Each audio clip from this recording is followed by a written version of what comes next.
Welcome back to our YouTube channel appliance solution Shiba.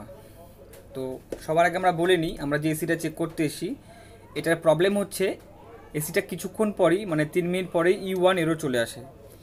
E1 error মানে হচ্ছে indoor to আউটডোরের communication problem, communication failure হচ্ছে কোথাও। তো কমিউনিকেশন প্রবলেম কী কী থেকে হতে পারে? সবার ফার্স্টে হচ্ছে কমিউনিকেশন যে কেবিল, আমাদের ইনডোর টু আউটডোর যে কেবিল, সে cable, indoor fan, outdoor fan যদি বিএলডিসি হয়, আর ইলেকট্রনিক এক্সপেনশন যে ভাল্বটা আছে সেইটা, আর ইনডোর আউটডোর পিসিবি যদি খারাপ হয় তাহলে কমিউনিকেশন এরর দেখাতে পারে। E1 হচ্ছে কমিউনিকেশন এরর প্রবলেম। তো আজকে আমরা চেক করব স্টেপ বাই স্টেপ কী করে কি এরর কোড E1 দেখালে কী করে আমি চেক করব পিসিবিটা ভালো আছে কি না। আমরা কানেক্টিং যে কেবিলটা আছে কেবিলটাকে আমরা চেক করেছি, কেবিলে কমিউনিকেশন আছে। তো চলো এবার আমরা পিসিবিটাকে চেক করব, ইনডোর পিসিবি খারাপ না আউটডোর পিসিবি খারাপ, তো দেখে নিই। তো মেশিনের ভোল্টেজগুলো আমরা এখন চেক করব। সবার আগে লাইন, তারপরে নিউট্রাল, তারপরে হচ্ছে কমিউনিকেশন। তো লাইন আর নিউট্রালে আমরা এসি ভোল্টেজ চেক করব, আর নিউট্রাল কমিউনিকেশনে ডিসি ভোল্টেজ চেক করব। তো চলো মেশিনটাকে একবার খুলে নিই আগে।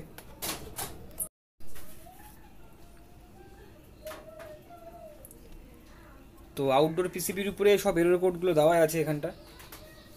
তো একবার তোমরাও দেখে নাও যে E1-এ কমিউনিকেশন প্রবলেম দেখাচ্ছে এখানেও।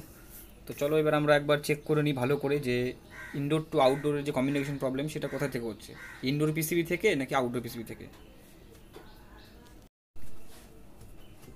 তো আমাদের ফার্স্ট হচ্ছে আমরা আউটডোরের ভোল্টেজ চেক করব, ফেজ আর নিউট্রালে এসি ভোল্টে। তো এসি ভোল্টে 231/32 শো করছে, 231 ভোল্ট। এবার আমরা চেক করব নিউট্রাল কমিউনিকেশনে ডিসি ভোল্ট দিয়ে। তো নিউট্রাল আর কমিউনিকেশনে ডিসি ভোল্টে শো হচ্ছে, কমিউনিকেশন শো হচ্ছে 9, 16, 21 শো হচ্ছে, ফ্ল্যাকচুয়েট করছে, ঠিক আছে। তো কমিউনিকেশন যাওয়া আসা হচ্ছে, এখানে কমিউনিকেশন যাওয়া আসা হচ্ছে লাইনটা। এবার আমরা চেক করবো যে কমিউনিকেশনটা ফেলিওর কোথায় হচ্ছে, ইনডোর পিসিবি থেকে না আউটডোর পিসিবি থেকে। তো রানিং অবস্থাতেই খুব সাবধানে কমিউনিকেশনে তারটাকে আমরা খুলে নেব। কমিউনিকেশনটাকে বের করে নেওয়ার পরে ডিসি ভোল্টে আবার সেমভাবে নিউট্রালে একটা পয়েন্ট রেখে যেটা আমরা খুলেছি সেই মাথাতে একটা লাগাবো আমরা, যেটা ইনডোর থেকে এসছে। তো এইবার এখানে দেখা যাচ্ছে যে ভোল্টেজটা এখানে ফ্ল্যাকচুয়েট করছে, ভোল্টেজ এখান থেকে বেরোচ্ছে 78, 79 ডিসি ভোল্ট বেরোচ্ছে, এখানে ফ্ল্যাকচুয়েট করছে। আর যখনই আমরা আউটডোরে কমিউনিকেশনে আমি চেক করছি তখনই এখান থেকে 0 ভোল্ট, 0.1 ভোল্ট, মানে এখান থেকে কমিউনিকেশন ভোল্টেজটা বেরোচ্ছে না।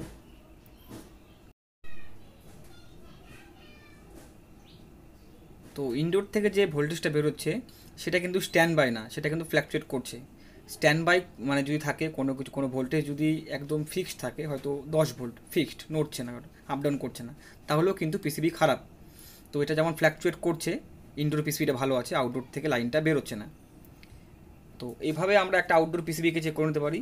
আর এই মেশিনের আউটডোরের পিসিবিটা খারাপ আছে, তার জন্য এটা E1 এরর শো করছে, আর আউটডোর থেকে কমিউনিকেশনের কোনো ভোল্টেজ বের হচ্ছে না। তো তোমাদের যদি ভিডিওটি ভালো লেগে থাকে চ্যানেলটিকে অবশ্যই সাবস্ক্রাইব করে নিতে পারো, লাইক শেয়ার করতে পারো। আর পরবর্তী ভিডিওতে আমরা আরও ভালো কিছু করার চেষ্টা করব, নতুন কোনো যদি ইনফরমেশন থাকে সেগুলো শেয়ার করার চেষ্টা করব।